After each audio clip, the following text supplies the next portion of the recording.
আপনি কি খুব খারাপ অবস্থায় আছেন?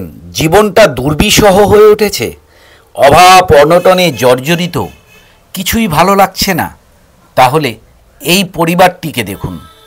আমি নিশ্চিত আপনার মনে হবে যে ভগবান আপনাকে অনেক কিছু দিয়েছে, অনেক সুখী আপনি। শুনুন তাহলে পরিবারটির গল্প।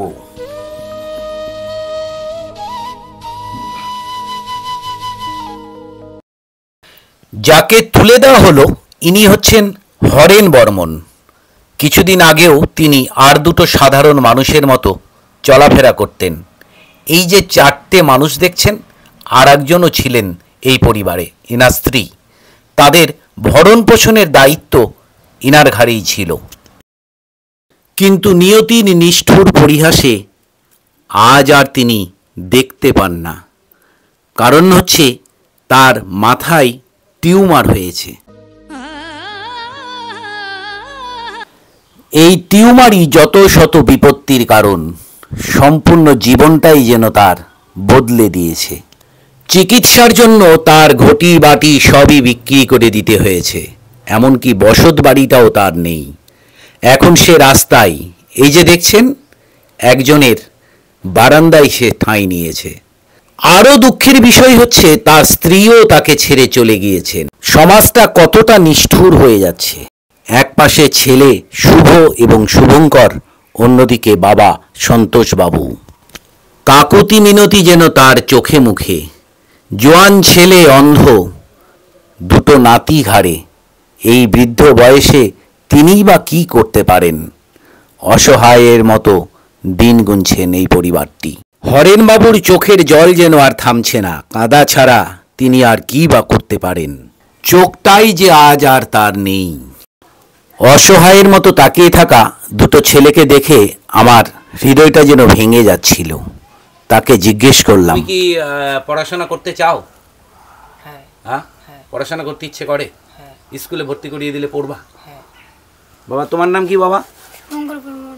হ্যাঁ, শুভঙ্কর বর্মন। তুমি পড়াশোনা করবা? কিসে পড়তো বাবা?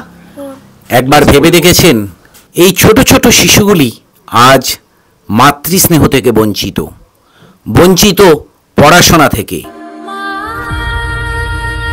পাশে অন্ধ বাবার অসহায় অবস্থা দেখে আর অথর্ব দাদুর পরিস্থিতি দেখে তারা যেন হতচকিত। পরনে কাপড় নেই, পেটে খাবার নেই, থাকার একটা জায়গা নেই। হারিয়ে গেছে যেন তাদের ছোটবেলা।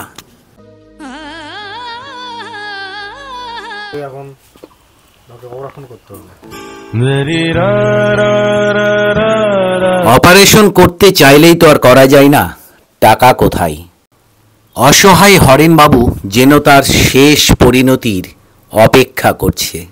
তবে তার স্বাদ, শেষ ইচ্ছে তার সন্তান দুটি যেন মানুষ হয়। আমাদের কাছে অনুরোধ জানালেন, আমরা ওদেরকে স্কুলে ভর্তি করে দিব, স্কুলে ভর্তি করে দেবো, টিউশন ফিউশনগুলোর ব্যবস্থা করে দেবো, গিয়ে পড়াশোনা করুক। আচ্ছা বাবা, ঠিক আছে। আমরা মাতৃভূমি সেবা সংঘের সদস্যরা ওনাদের জন্য 1 মাসের মুদিখানার বাজার সহ চাল, ডাল ও অন্যান্য কিছু সরঞ্জাম নিয়ে গিয়েছিলাম, যাতে ওনারা কয়েকটা দিন খেয়ে পড়ে বাঁচতে পারে। আমরা বেসরকারি একটি প্রতিষ্ঠান, কতটুকুই বা আমরা করতে পারি, তবুও চেষ্টা করছি শিশুগুলি যাতে পড়াশোনা আবার চালু করতে পারে তার ব্যবস্থা আমরা করব। রেশন পায় না পরিবারটি, যাতে রেশনটা পাই তারও ব্যবস্থা আমরা করছি। হরেনবাবুর চিকিৎসার জন্য ডাক্তারবাবুদের সঙ্গে আলোচনা চলছে। এবারে দরকার একটি ঘর, যে ঘরটা করতে কিছুটা অর্থের প্রয়োজন।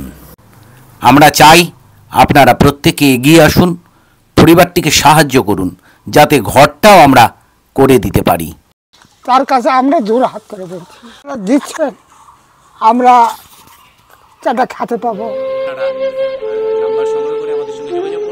সম্পূর্ণ খোলা জায়গায় এরা বসবাস করছে, না আছে আলোর ব্যবস্থা, না আছে ফ্যান। এই অসহায় ছোট ছোট দুটি শিশুকে ছেড়ে তার মাও পর্যন্ত চলে গিয়েছে। কতটা নিষ্ঠুর হয়ে যাচ্ছে আমাদের সমাজ। এটা কিন্তু অশুভ সংকেত আগামী প্রজন্মের জন্য। এর থেকে নিস্তার আমরা কিন্তু কেউই পাবো না। আসুন সকলে মিলে আমরা পরিবারটিকে বাঁচাই, মূল স্রোতে ফিরিয়ে নিয়ে যাই।